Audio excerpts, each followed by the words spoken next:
পরোটা তো অনেকভাবে খেয়েছেন, কিন্তু এই মজার মুসমুসে পরোটা হয়তো আগে কখনো খাননি। তেলের মধ্যে রুটি দিয়ে বানিয়ে ফেলতে পারবেন অসম্ভব মুসমুসে একদম খাস্তা পরোটা, যেটা একবার বানালে শুধু খেতে ইচ্ছে করবে। আর বানানো খুবই সোজা। বাড়িতে থাকা সাধারণ 1 কাপ আটা বা ময়দা হলে খুব সহজেই যে কোনো লোকই বানিয়ে ফেলতে পারবে। তাহলে দেরি না করে দেখে নিই আজকের এই রেসিপি। এখানে মেজারিং কাপ দিয়ে 2 কাপ ময়দা নিয়ে নিলাম। ময়দাটা চেলে নেব, কারণ অনেক সময় ময়দার মধ্যে অনেক কিছু দালা দালা থাকে। ময়দা চেলে নিলেই ভালো হয়। যে কোনো রেসিপি তৈরি করতে হলে ময়দাটা চেলে নিতে হবে। স্বাদ মতো লবণ দিয়ে দিলাম, 2 চা চামচ চিনি দিয়ে দিলাম, আর দিয়ে দিলাম 2 চা চামচ সাদা তেল। এবার ময়দাটা ভালো করে ময়ান করে নিতে হবে। চিনি দেওয়ার কারণে কিন্তু অনেক মুসমুসে হবে, খেতেও কিন্তু খুব ভালো লাগবে। ভালো করে ঘষে ঘষে ময়দাটা ময়ান করে নিতে হবে। দেখবেন একটা সময় এরকম দলা করলে দলা হচ্ছে, আবার ভেঙেও যাচ্ছে। এবার নর্মাল জল দিয়ে ভালো করে মেখে নিতে হবে। একটা সফট করে মেখে নিতে হবে। যেভাবে আটা রুটি তৈরি করি, ডো তৈরি করি, সেভাবেই কিন্তু একটু সফট করে মেখে নেব। সফট করে মেখে নিলে বানানোর সুবিধা হবে, এতে করে জিনিসটা পারফেক্ট হবে। একটু সময় নিয়ে আমি মেখে নিচ্ছি, একটু নরম করে। এটা আমার মাখা হয়ে গেছে। এবারে একটা ঢাকনা দিয়ে ঢেকে কিন্তু 10 মিনিটের জন্য রেস্টে রেখে দিতে হবে। 10 মিনিট রেস্টে রেখে দিলে চিনিটাও গলে যাবে আর ডোটাও সফট হবে। 10 মিনিট পর চলে আসলাম। অনেকটাই কিন্তু সফট হয়ে গেছে, দেখতে পাচ্ছেন খুব সুন্দরভাবে কিন্তু মাখা হয়ে গেছে। এবারে আমি যেহেতু বড় করে রুটিটা বানিয়ে নেব, তাই স্ল্যাপের উপরে 2 ভাগ করে বড় রুটি তৈরি করে নেব।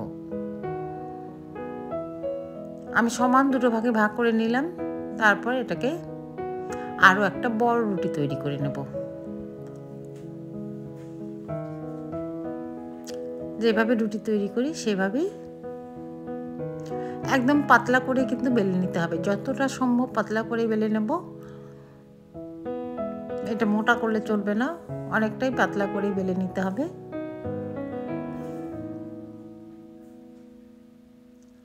যেহেতু বড় একটা রুটি তৈরি করতে হবে, বড় জায়গা লাগবে।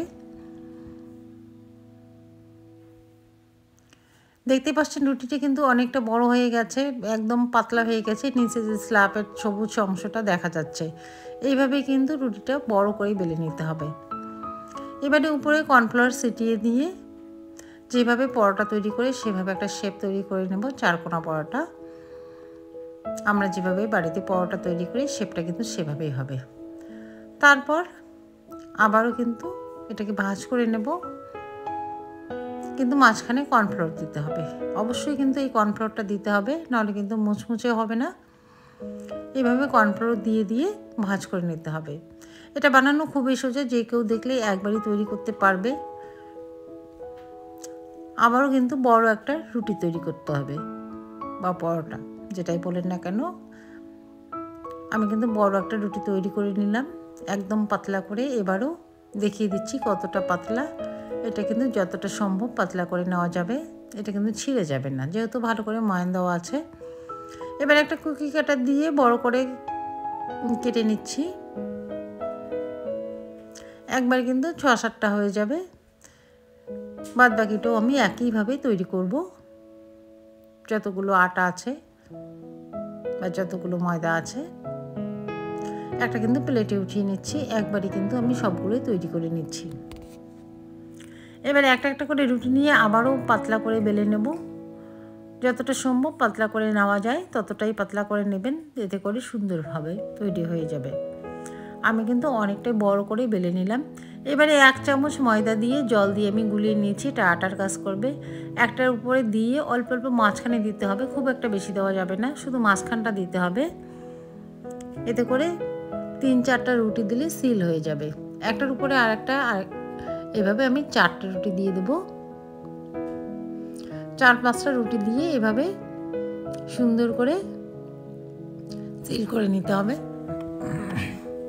আমি কিন্তু 4টা রুটি দিয়ে তৈরি করে নিচ্ছি। একই সঙ্গে 4টা রুটি দিয়ে সিল করে নিলাম। এবার ভাজতে যাব।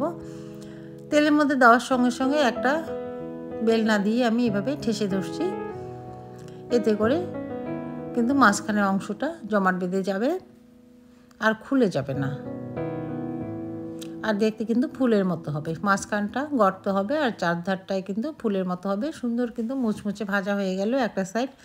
দেখে বুঝতে পারছেন এটা কতটা মুচমুচে হয়েছে, দেখতে কিন্তু খুব সুন্দর লাগছে।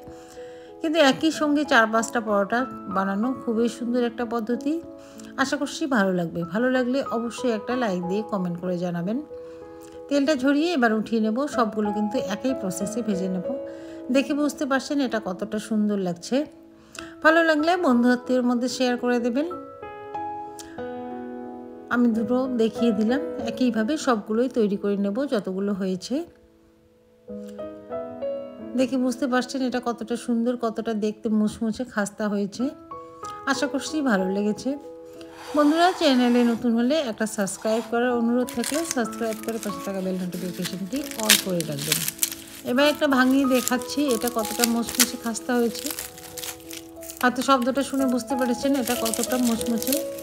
এটা চায়ের সঙ্গে খান না কেন, হালুয়ার সঙ্গে খান না কেন, যেটা যার সঙ্গে খান কিন্তু খুবই টেস্টি। এমনিতেও খেতে পারেন সকাল বিকালে, আর এটা কয়েকদিন সংরক্ষণ করেও খেতে পারবেন, খুব ভালো লাগবে।